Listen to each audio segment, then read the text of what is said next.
Buenos días, estamos con Claudio Rodríguez Galán, socio de la práctica de energía de Thomson McKnight. ¿Cómo estás, mi estimado Claudio? Muy bien, Pedro, muchísimas gracias y un honor conectar contigo nuevamente. Muchas gracias. Pues sí, estamos con uno de los abogados mejor preparados en temas de energía y bueno, pues para eso le hablamos exactamente para que nos oriente a ver cómo está la situación en el sector. Eh, Estimado Claudio, hace unos días el gobierno publicó la suspensión de la ley de hidrocarburos. Unas semanas atrás también publicó la suspensión de la ley de la industria eléctrica. Obviamente todo esto en el marco de esta contrarreforma en la que está el gobierno federal. Y bueno, todo dentro de también abogados de la Suprema Corte habían admitido amparos de empresas privadas, incluso hay algunos trámites ahí de inconstitucionalidad. Entonces, pues, la idea es que nos orientes y que nos digas en dónde estamos parados en este contexto del marco jurídico, esto qué significa para las empresas del sector e incluso para el mismo gobierno. Gracias, Pedro. Mira, definitivamente es un tema jurídicamente sencillo, pero a la vez complejo. ¿A qué me refiero? Sencillo en el sentido de que desde que propusieron los decretos del Ejecutivo Federal a las diferentes cámaras, los diferentes cuerpos legislativos, los colegios de abogados, los abogados que practicamos, los abogados sectoriales, se señaló que era total y completamente inconstitucional, contrario a los principios recogidos principalmente en los artículos 4, que es el derecho al medio ambiente, 14, que es la no retroactividad, 25, que regula el servicio público, 27, que regula la administración de los recursos naturales, y el 28 en materia de competencia económica. Así Y es, recuerda muy bien esta palabra, competencia económica, por favor. así es. Entonces, no es secreto, no es sorpresa de que los jueces, en particular dos jueces, Gómez Fierro y de la Pesa, Así es. admitiesen las demandas de amparo precisamente porque, como se venía diciendo, son inconstitucionales. Así Ahora, es. se ha hablado mucho de estos dos jueces, ¿no? Y es Ajá. muy fácil caer en la falacia de decir, ¿por qué estos jueces y no otros jueces son los que Ajá. están resolviendo estos casos? Y se va todavía más al extremo, no solo de traición a la patria, ¿no? Que es patético, ¿no? Sí, Sino decir, oye, ¿por qué estos jueces? ¿Por qué no otro juez que no esté vendido al neoliberalismo y a las empresas? A ver, en materia judicial hay competencias por grados y hay competencias por materia, ¿ok? así es. Estos dos jueces son los únicos jueces en México, uno, que son federales y la materia de hidrocarburos y la materia eléctrica, por disposición de las propias leyes, son de competencia federal, entonces satisfacen el requisito de que son competentes por grado y por materia, porque precisamente las demandas de amparo, entre muchos otros argumentos, están sustentadas en que son estos decretos a la ley de hidrocarburos y a la ley de la industria eléctrica, las reformas, violan los principios de sana competencia y de libre competencia consagrados en el artículo 28 constitucional. Por eso te decía, por favor recuerda mucho el que en la materia, el 28 constitucional, Sí, es materia de estas controversias. Entonces estos dos jueces, que son los únicos en México, sí. satisfacen los requisitos de que son competentes por grado y por materia, punto. O sea, No hay, no hay, no no hay hay, no hay mucho que mano negra, no hay buscarle. mano Claro. escondida. O sea, y lo tenemos que tener muy claro, ¿no? Entonces, mientras el gobierno federal no haya reformado el artículo 25, 27, 28 de la Constitución, que es materia de la reforma energética, cualquier reforma o intento de reforma a las leyes secundarias que no estén ajustados a estos principios constitucionales, pues van a ser inconstitucionales, punto. Claro. Entonces, no es ninguna sorpresa, uno, que estos jueces sean los que conozcan de estas materias, dos, que hayan otorgado los amparos y tres, que hayan otorgado las suspensiones. Las Ujú. suspensiones es una protección expresamente regulada en la ley de amparo, donde el quejoso puede si lo solicita, que obviamente todos lo solicitaron, el que los efectos de esa ley inconstitucional, hasta que no sea declarado inconstitucional, se suspenden los efectos para que no te siga parando un perjuicio. Okay. Entonces, derivado de esas sendas suspensiones a las dos leyes, es que la Secretaría de Energía, acatando, yo creo que mordiéndose la lengua, ¿no? Sí. Acatando las sendas suspensiones de los jueces, dijo y promulgó la suspensión de los efectos de estas dos leyes. Por eso estamos en esta situación. Ahora, ¿qué es lo que sigue? Pues que los procesos de los juicios de amparo prosigan y que se dicte una sentencia definitiva donde los jueces protejan o no al quejoso bajo la justicia de la nación, ¿no? Okay. Eso todavía quedarán varios meses en que eso ocurra, pero hoy por hoy las sentencias y esas dos leyes derivadas de estas sentencias es que están suspendidas. Están suspendidas. Ahora decías meses, un año, todo el mandato de López Obrador. ¿Cuánto tiempo se puede llevar esto? No, yo creo, digo, es muy difícil, esa pregunta siempre nos las hacen los clientes, ¿no? ¿Y cuánto tiempo va? Es Sí, muy difícil decir cuánto. ¿No? Y que pongan las manos al fuego, ¿no?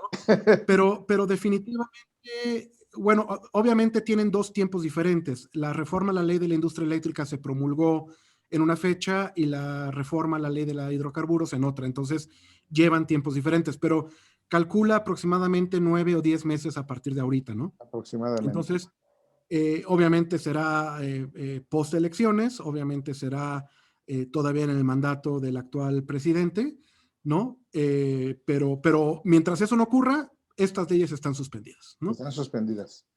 Ahora, digamos, quien tiene permisos, contratos, negocios que se enmarcan en estas leyes o cambios, digamos que siguen igual.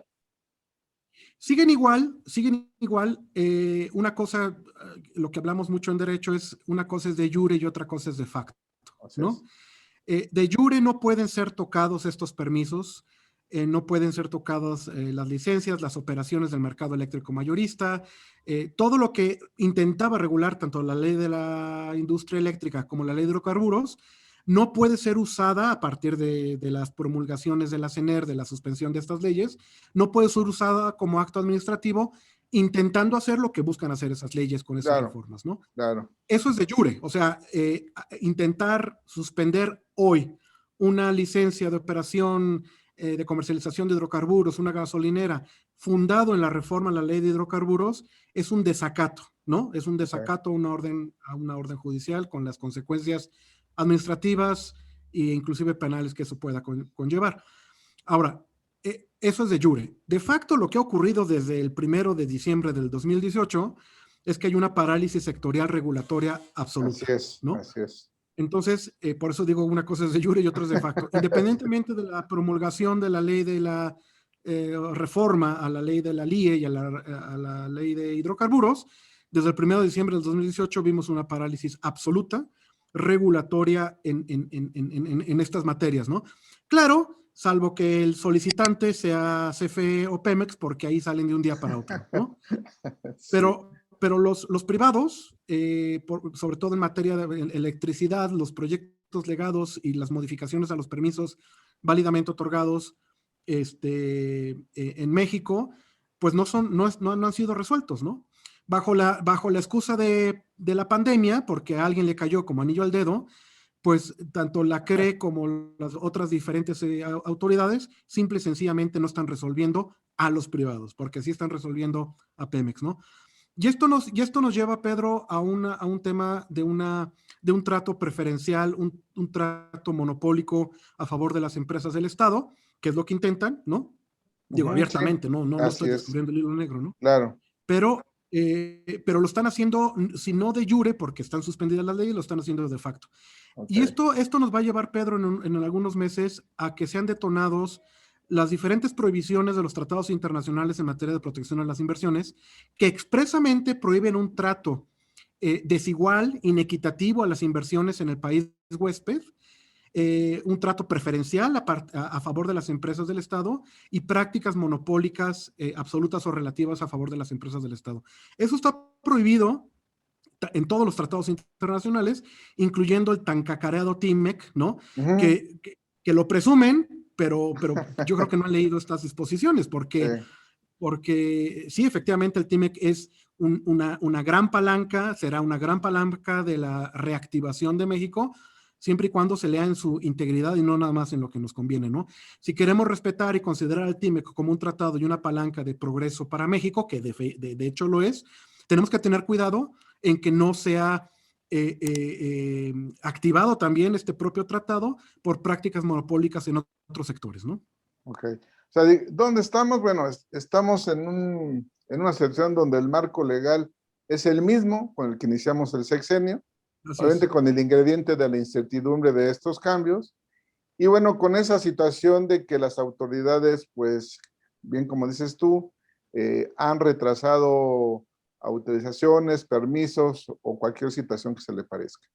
Ahora bien, como dices, ahora viene el tema del TEMEC. Ahora, en este sentido, digamos, ¿qué puede pasar?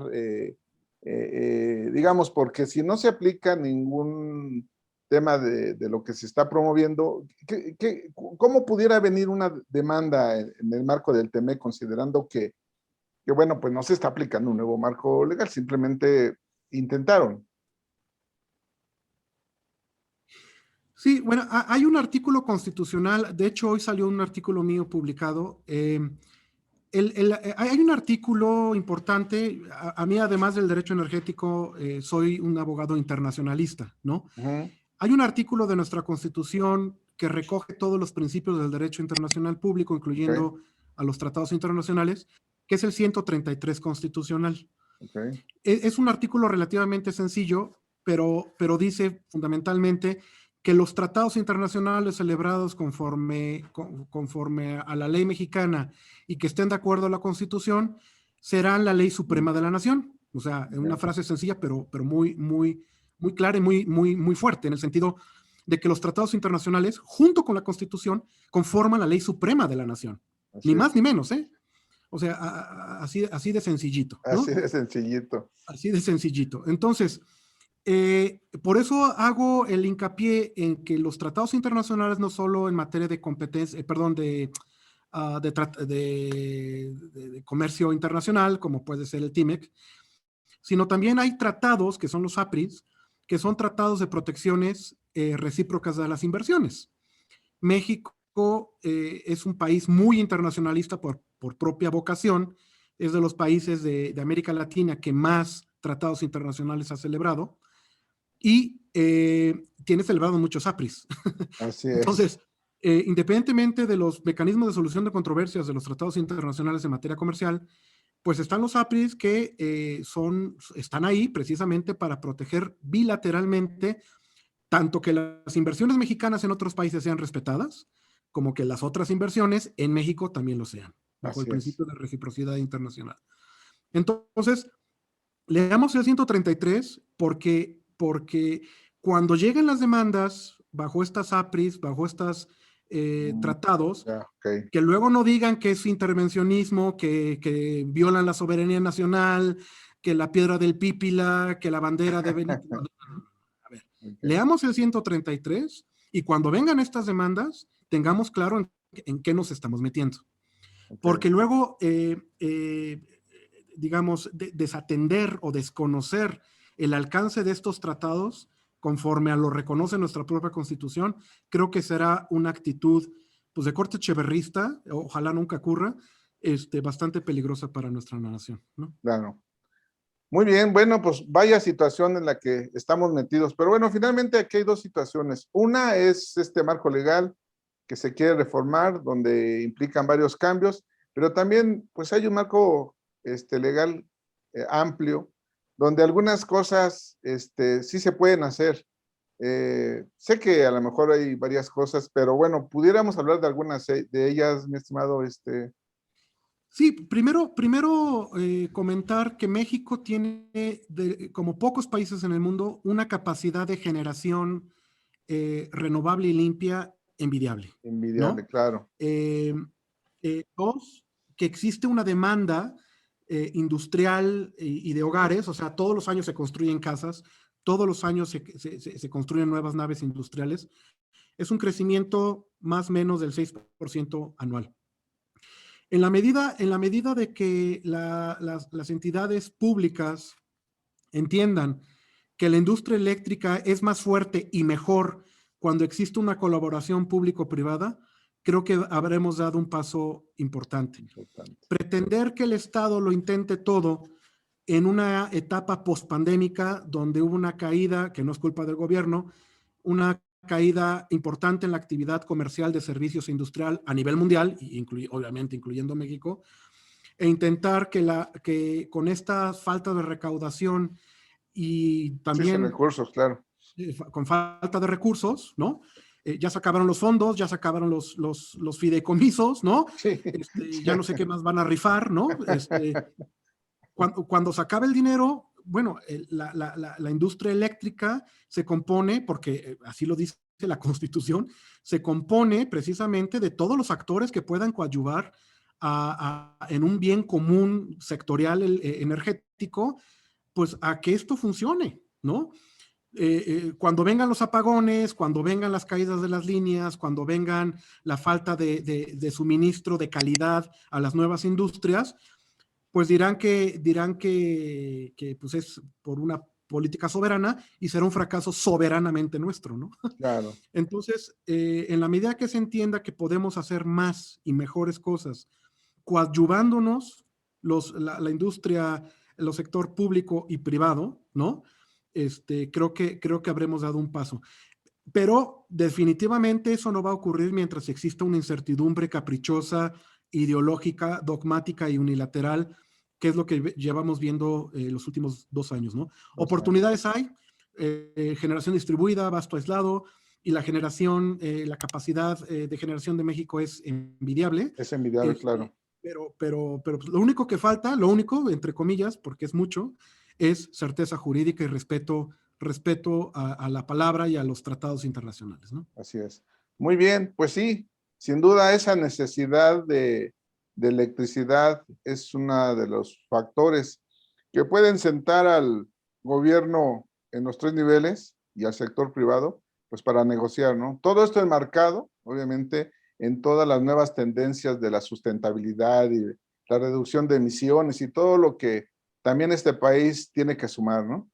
Entonces, estimado Claudio, pues como siempre, muchas gracias por tus comentarios y quedamos en contacto. Claro que sí, estimado Pedro, un honor estar contigo y muchísimas gracias por considerarme. Gracias. Hasta luego.